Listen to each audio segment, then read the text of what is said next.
everyone. Let's begin this video with an NCERT reading of periodic table. Okay? तो इसमें मैं obvious सी बात है हर लाइन रीड नहीं करने वाला, जो इंपॉर्टेंट है वो मैं बताऊंगा। अगर आपके पास टाइम है, इनफ टाइम है, तो आपको मैं सजेस्ट करूंगा कि आपको हर लाइन एक बार रीड कर लो ताकि कॉन्फिडेंस बिल्ड हो जाए, वरना जितना मैं बताऊंगा that is more than sufficient. Okay, so first page में ऐसा कुछ नहीं है, बट ये देख लेना कि at present 114 elements are known and out of them the recently discovered elements are man made। ठीक है, देन यहाँ पे आता है तुम्हारा ट्राइड का, जो डोवेनस साहब ने दिया था, जो भी आप प्रोनाउंस कर जैसे लॉ ऑफ ट्राइड। ठीक है, अब ये क्या कहता है वो इसे देख लेना। Then here comes law of octaves, किसने दिया था? न्यूलैंड साहब ने दिया था।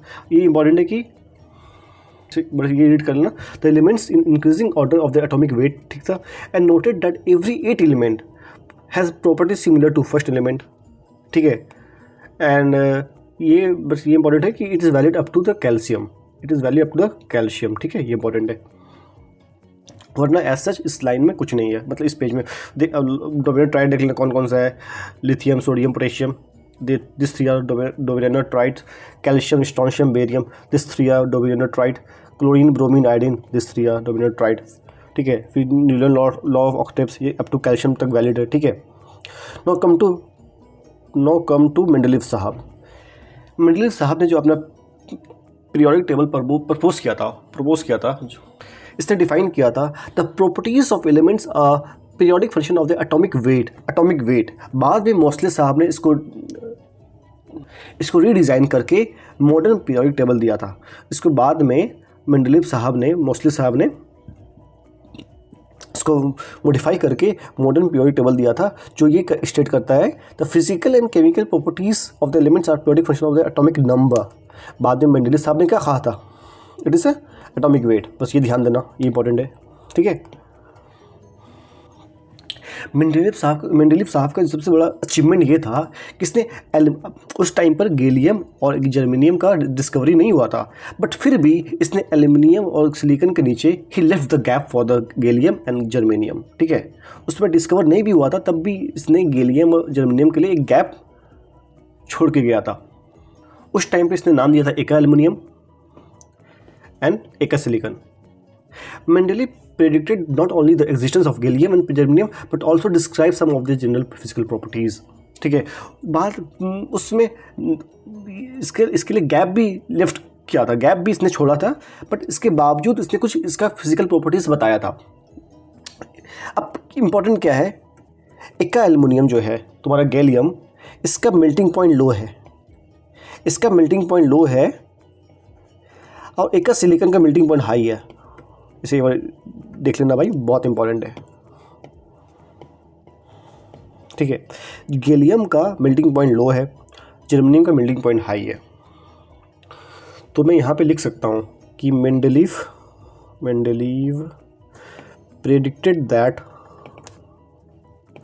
Melting point of gallium, that is eka aluminium, gallium is low and melting point of germanium is high। is low is high, जैसा गैलियम का और जर्मेनियम का। इसे एक बार देख लेना आप, ये आपका मेंडलीव साहब का पीरियोडिक टेबल है। ठीक है, ये इसके बारे में डिस्क्रिप्शन है, leave it. Now come to modern periodic table.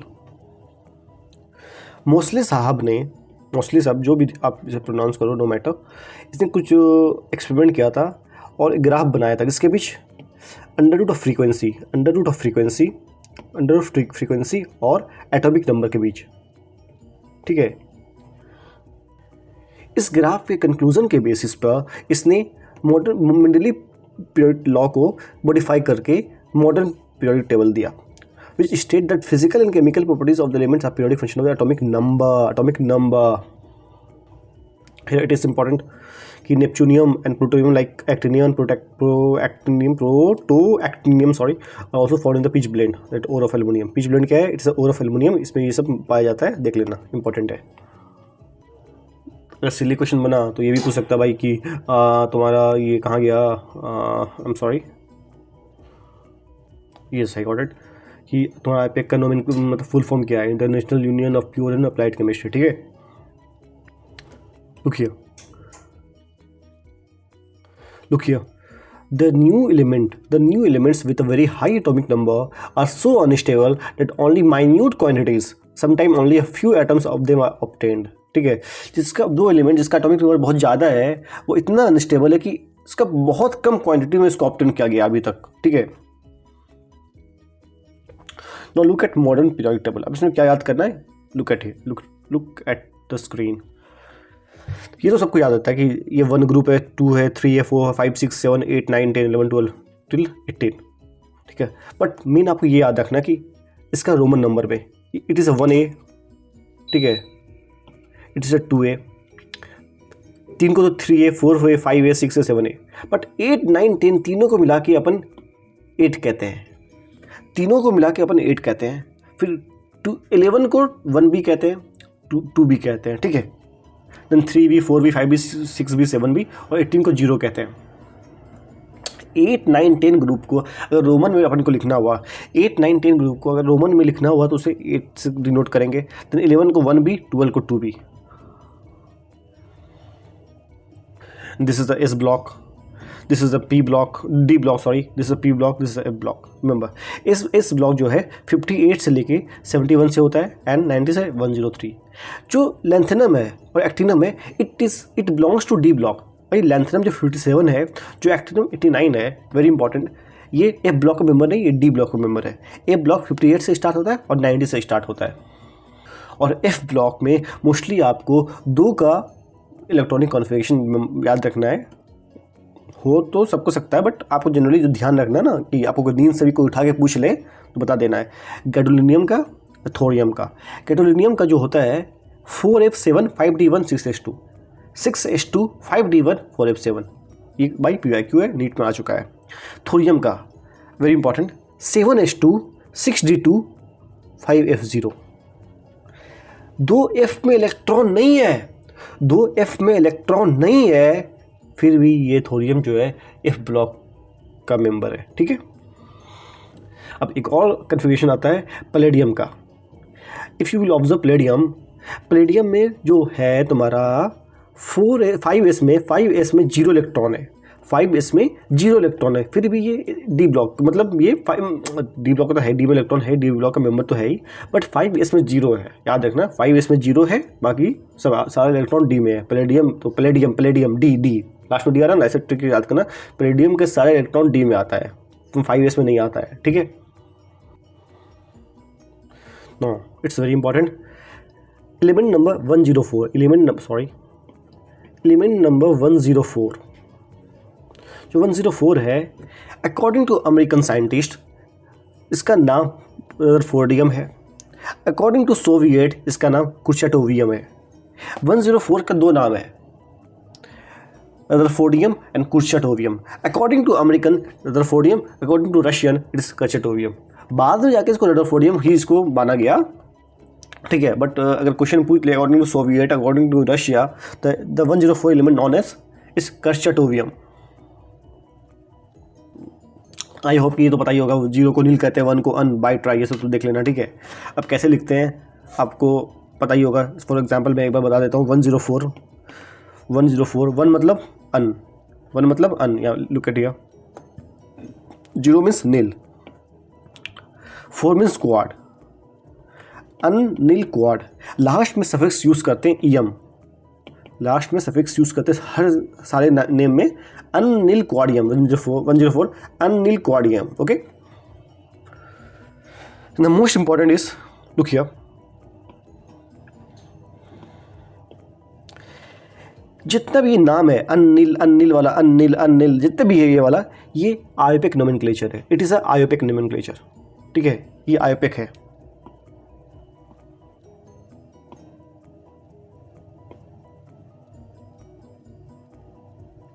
ठीक है, बट जो इसका ऑफिशियल नेम है वो अलग है। इसका ऑफिशियल नेम जैसे 101 का ऑफिशियल नेम मेंडेलिवियम है और 104 का ऑफिशियल नेम रदरफोर्डियम है, ठीक है।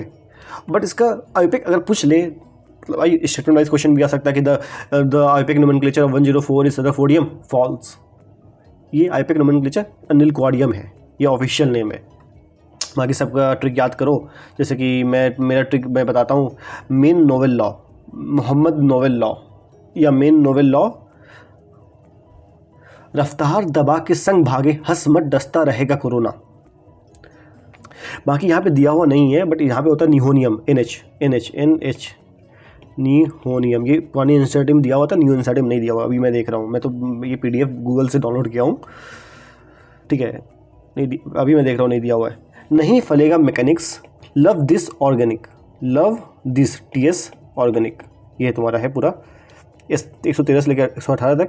नहीं फलेगा mechanic, love this organic. Nihonium, flerovium, moscovium, ये MC होता है मॉस्कोवियम, लीवरमोरियम, टेनिस, यहाँ पे कुछ होता है टेनिस समथिंग होता है, याद नहीं आ रहा मेरे को, आई एम सॉरी। OG से होता है तुम्हारा ऑर्गेनिज्म, जो भी है ऑर्गेनेशन, यस, ठीक है। ये तुम्हारा पुरानी एनसीईआरटी में दिया हुआ था, बट एक बार आप इसे लिख लो, ठीक है, अपने एनसीईआरटी में। The most important it's IUPAC nomenclature, it is official name. और 104 को रदरफोर्डियम भी कहते हैं, कुशटोवियम भी कहते हैं, ओके। अभी आपको कुछ टर्म दिया हुआ इलेक्ट्रॉनिक कॉन्फ़िगरेशन के बारे में, देन आप समझ जाओगे। N को बोलते हैं प्रिंसिपल क्वांटम नंबर, शेल को डिनोट करता है, ठीक है। जो मैक्सिमम प्रिंसिपल क्वांटम नंबर रहता है इलेक्ट्रॉनिक कॉन्फ़िगरेशन में, वो पीरियड को डिनोट करता है, पता होगा आपको, ठीक है। देन ऑर्बिटल होता है SPDF, this is important line. The elements location in the periodic table reflects the quantum number of the last orbital field. जो लास्ट ऑर्बिटल में फील होता है, मतलब जैसे अगर लास्ट इलेक्ट्रॉन तुम्हारा S में गया तो वो S सब शेल का मेंबर होगा, अगर P में गया तो P ऑर्बिटल का होगा, और D में गया तो D ऑर्बिटल का होगा, ठीक है। The element located in location in the periodic table, कि S का है कि P का है कि D ब्लॉक का है, जो भी ब्लॉक का है, reflect the quantum number of the last orbital field, कि लास्ट ऑर्बिटल में कौन सा लास्ट इलेक्ट्रॉन है कौन सा ऑर्बिटल में गया है, ठीक है। Then this line is very important. The number of element in each period is twice the number of atomic orbital available in the energy level that is being filled। पता होगा जैसे जैसे अपन लेफ्ट टू राइट जाते हैं in the period, इसमें sodium, magnesium, aluminium, silicon, phosphorus, sulphur, chlorine, argon, जो भी मतलब जाता हूँ लेफ्ट टू राइट, देखोगे इसमें 11 इलेक्ट्रॉन है, इसमें 12 होगा, 13 होगा, 14, 15, 16, 17, 18, इसमें ऐसे इलेक्ट्रॉन होता है 12, 13। जैसे जैसे नंबर ऑफ इलेक्ट्रॉन बढ़ रहा है, हर एक एलिमेंट बढ़ रहा है, एक इलेक्ट्रॉन बढ़ा, एक एलिमेंट बढ़ा। और आपको पता होगा एक ऑर्बिटल में 2 इलेक्ट्रॉन होता है, ये लिखा हुआ। इसलिए एक ऑर्बिटल में 2 इलेक्ट्रॉन है, मतलब एक ऑर्बिटल 2 एटम को डिनोट कर 2 एलिमेंट को डिनोट करता है। The number of element in each period is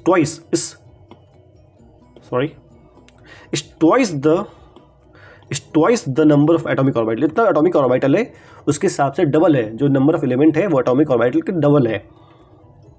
बाकी जो मैं आपको रीड करने बोल रहा हूँ, आप इसे एक बार रीड कर लेना, it's better for you only. ये बार इसे देख लेना, बहुत ईजी है भाई, समझ में आ जाना है। कहाँ से कहाँ तक D ब्लॉक स्टार्ट होता है, कहाँ से कहाँ तक F ब्लॉक स्टार्ट होता है, कौन एल्थेनाइट सीरीज से वगैरह वगैरह, इसे देख लेना आप। बट लुक हियर, जो 7 पीरियड होता है एक्टिनॉइड सीरीज, जो 7 पीरियड होता है वो तुम्हारा उसमें include most of the man made radio active elements, ठीक है। इसे देख लेना एक बार।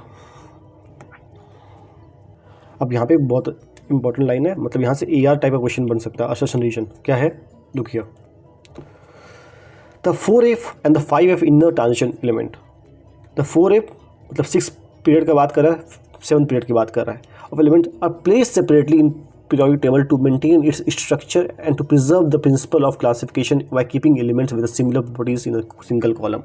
देखो जो F ब्लॉक का मेंबर है, उसको सेपरेटली प्लेस किया गया। इसके अंदर सपोज यहाँ से स्टार्ट है ए ब्लॉक, बट इसको इसके अंदर नहीं घुसा के रखा, इसको सेपरेटली किया, बिकॉज इंसर्ट यहाँ पे 2 रीज़न कह देती है। पहला रीज़न की to maintain the structure of periodic table, जो पीरियोडिक टेबल का जो स्ट्रक्चर था उसको मेंटेन करने के लिए।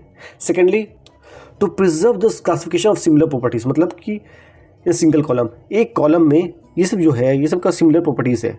अगर ये यहाँ पे आया था, इसका प्रॉपर्टीज़ इसका और इसका प्रॉपर्टीज़ सिमिलर नहीं है, रिमेंबर लुक हियर, इसका और इसका प्रॉपर्टी सिमिलर नहीं है। अगर इसको इसी के अंदर घुसा के रख देता तो सिंगल कॉलम में एक ही प्रॉपर्टी का मेंबर नहीं आता, तो ये डिस्टर्ब हो जाता, ठीक है।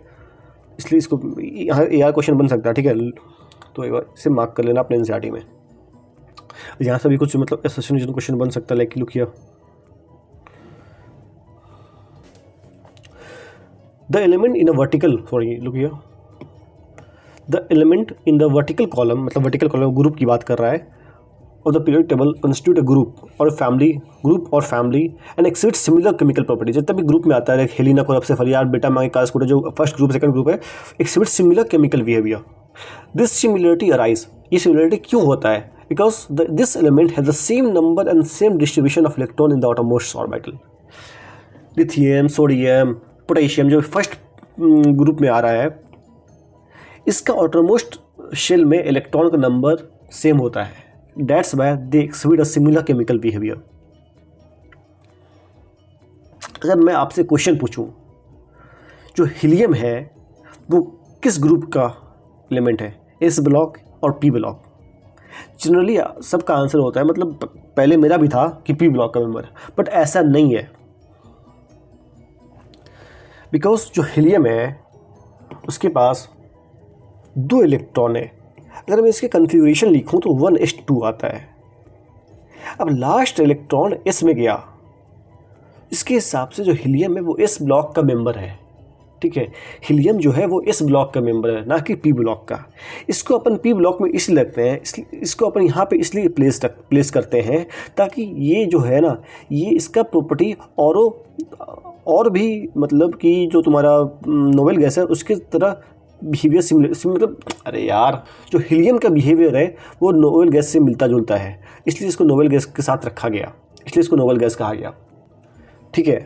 कई की जुबान फिसल जाता है, आई एम सॉरी। बस यहाँ पे यही किया, कहाँ गया लाइक हियर, strictly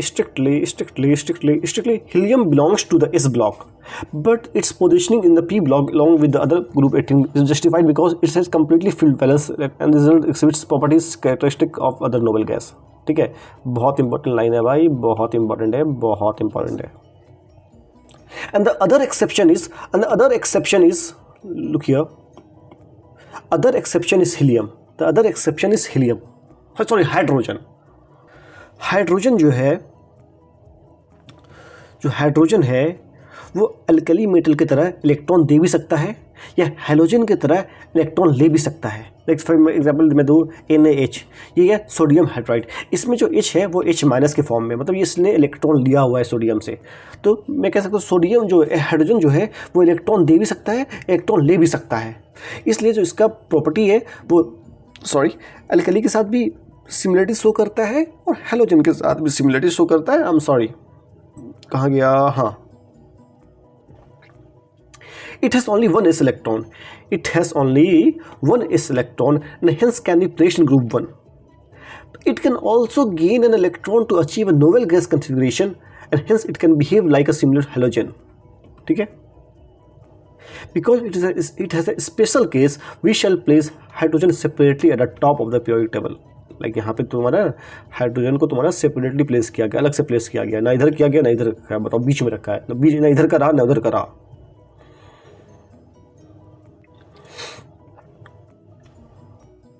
ये पता ही होगा, ग्रुप 1 को अल्कली मेटल कहते हैं, ग्रुप 2 को अल्कलाइन अर्थ मेटल कहते हैं, ओके।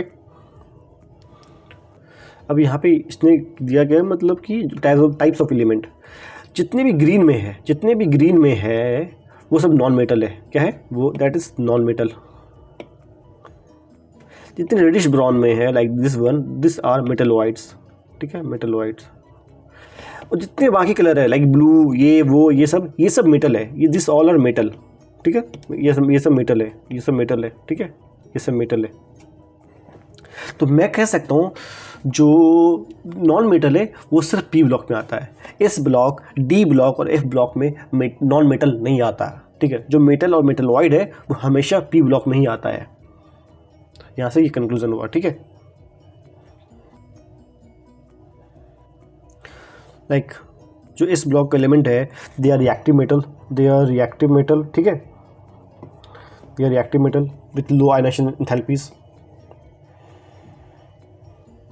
इसे एक बार रीड करना आप, ठीक है। Very important line, with because of high reactivity they are never found in pure state. Because of high reactivity they are never found in pure state, ठीक है। the compound of this block with exception of lithium and beryllium are predominantly ionic। जो lithium और beryllium का जो तुम्हारा compound है वो generally covalent होता है। जो लिथियम और बेरिलियम का जो कंपाउंड है वो जनरली कोवेलेंट होता है। बाकी इसके अलावा जितने भी मेंबर हैं इस ब्लॉक के, उससे कंपाउंड प्रीडोमिनेंटली आयनिक होता है, मतलब बहुत ज़्यादा आयनिक होता है, ठीक है भाई। मैं ये सब इसलिए बता रहा हूँ, ये सब पॉइंट जनरली नोट्स में नहीं होते हैं, ठीक है। और यहीं से क्वेश्चन अगर बनना होगा तो बनेगा स्टेटमेंट वाइज क्वेश्चन, तो ध्यान से देखो और अपने एनसीईआरटी लेके बैठो, उसमें मार्क करो, ठीक है। यूँ ताको मत। और पी ब्लॉक और इस ब्लॉक को दोनों मिला के कहते हैं मेन ग्रुप एलिमेंट और रिप्रेजेंटेटिव एलिमेंट, ठीक है। और ग्रुप 17 को हेलोजन कहते हैं, ग्रुप 16 को ऑक्सीजन फैमिली को कैल्कोजन कहते हैं। Very important, the non metallic character increases as we move from left to right and across a period, and metallic character increases as we go down the group। मैं इस point को समझा देता हूँ एक बार, अगर नहीं समझना कोई बात नहीं, आप स्किप कर सकते हो ये पॉइंट को। क्या होता है ना, दिस इज ये डाउन द ग्रुप हुआ, ये अक्रॉस द पीरियड हुआ।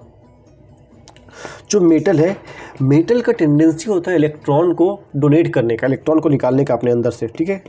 और नॉन मेटल को टेंडेंसी होता है इलेक्ट्रॉन खाने का। जैसे जैसे तुम डाउन द ग्रुप जाते हो साइज़ बढ़ता है। जब साइज़ बढ़ेगा उसका इलेक्ट्रॉन निकालना उतना आसान होगा।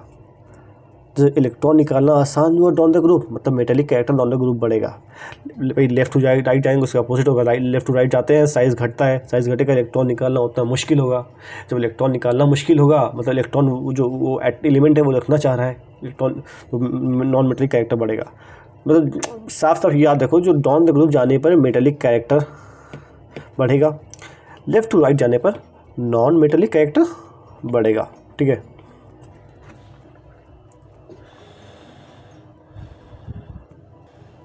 अब देखो ये जो डी ब्लॉक है, डी ब्लॉक एलिमेंट्स, अरे यार,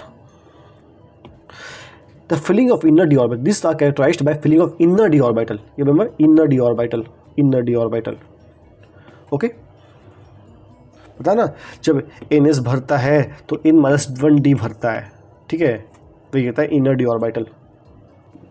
देखो अब इलेक्ट्रॉनिक कॉन्फ़िगरेशन जो है इसका NS 0 से 2 और N-1D1 से 10। अब जो दे आर ऑल मेटल्स। अब जीरो किसके लिए है भाई? ये जीरो जो है ना, ये जीरो इसी के लिए है, पैलेडियम का है। जो पैलेडियम का है उसका होता है तुम्हारा NS0 मतलब कि N-1D10, मतलब 5S0 4D10, ये होता है तुम्हारा पैलेडियम का।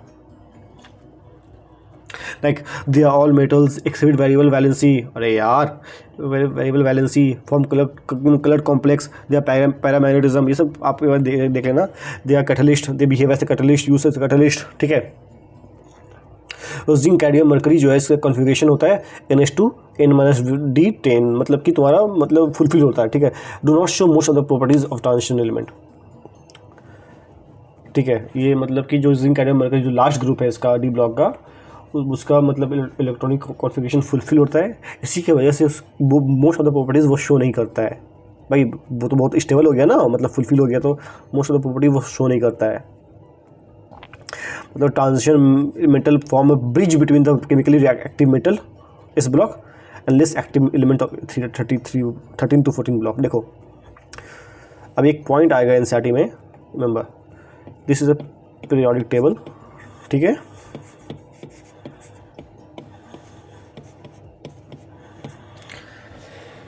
यहाँ मेटल है, यहाँ नॉन मेटल ज़्यादा है, यहाँ मेटलॉइड है, और कुछ मेटल भी है, प्लस मेटल भी है, ठीक है।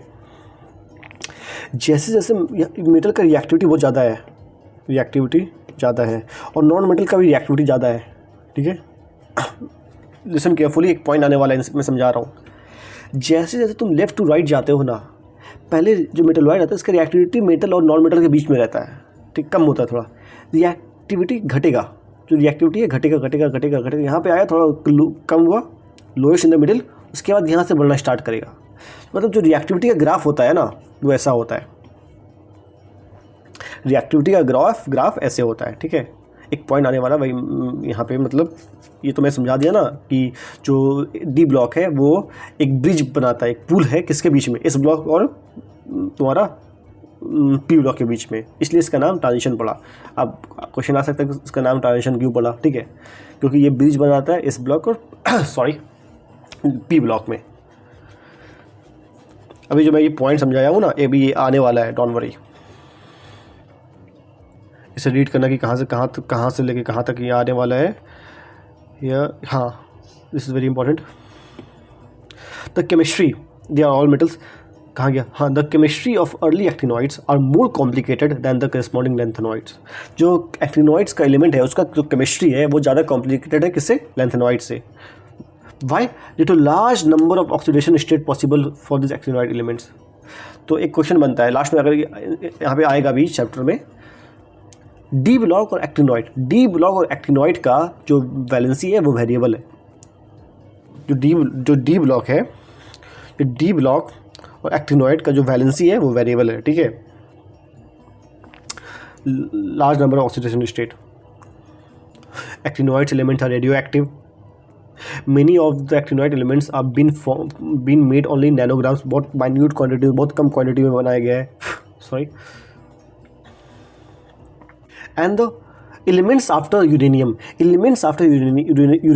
are called transuranium element। मतलब जो एलिमेंट यूरेनियम के बाद है इस सब को एलिमेंट को अपन ट्रांसयूरेनियम के नाम से जानते हैं, ठीक है। ये जो पॉइंट है ये आने वाला है, डोंट वरी। कहाँ गया यार,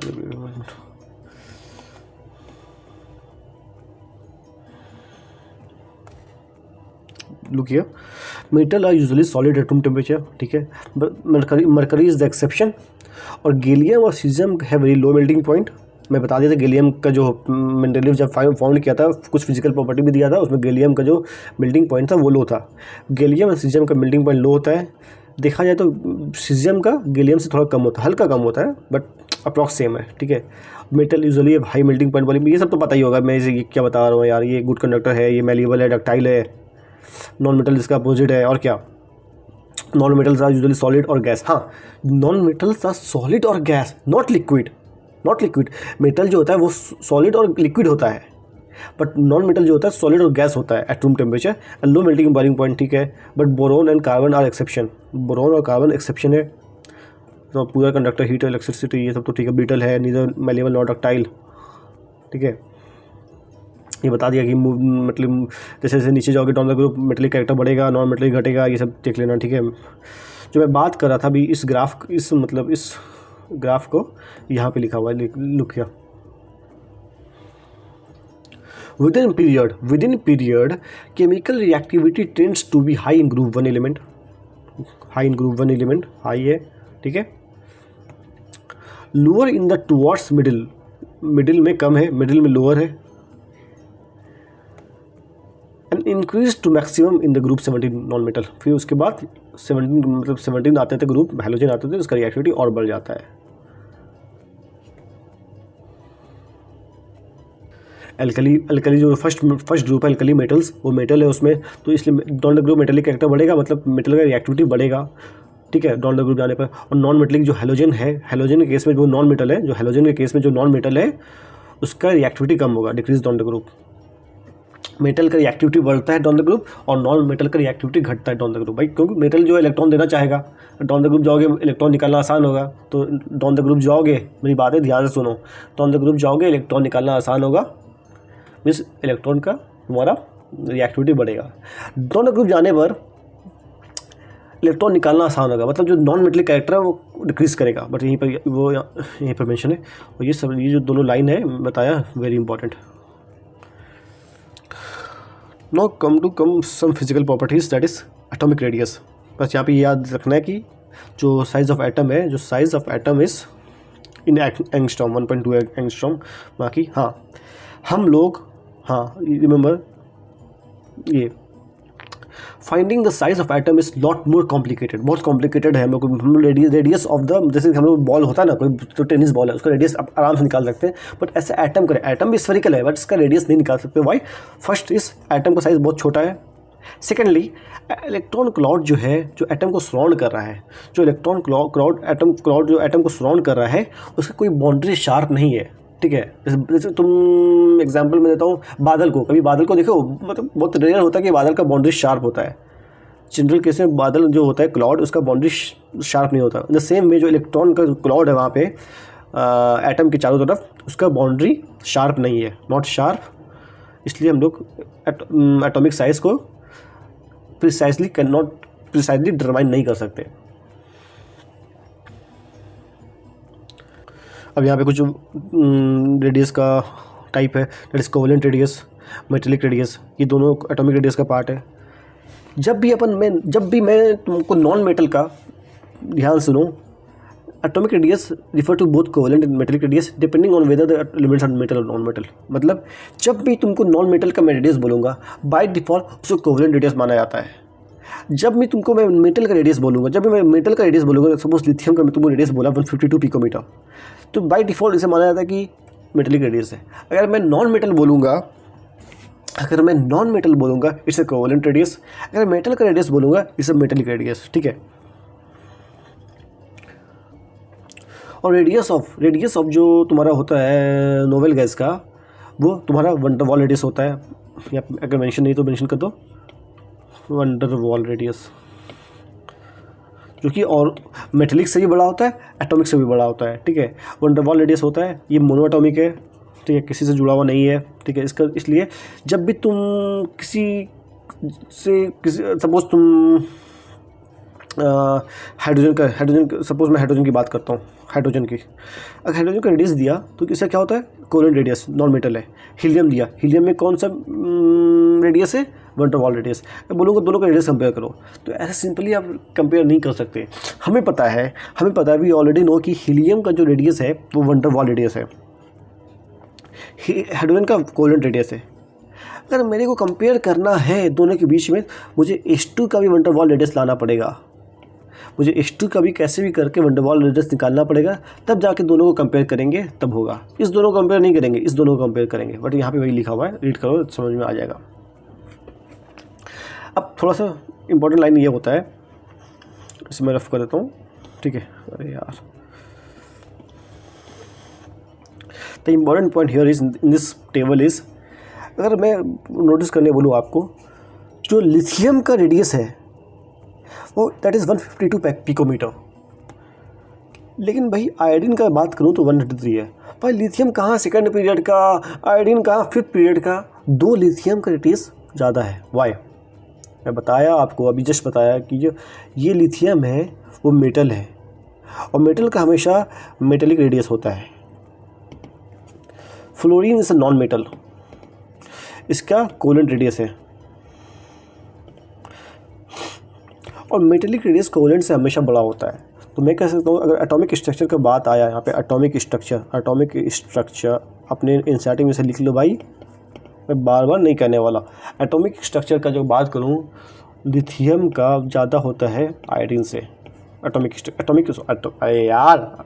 स्ट्रक्चर नहीं, एटॉमिक रेडियस भाई, सॉरी, एटॉमिक रेडियस, ठीक है। ये आ सकता है, वेरी इंपॉर्टेंट।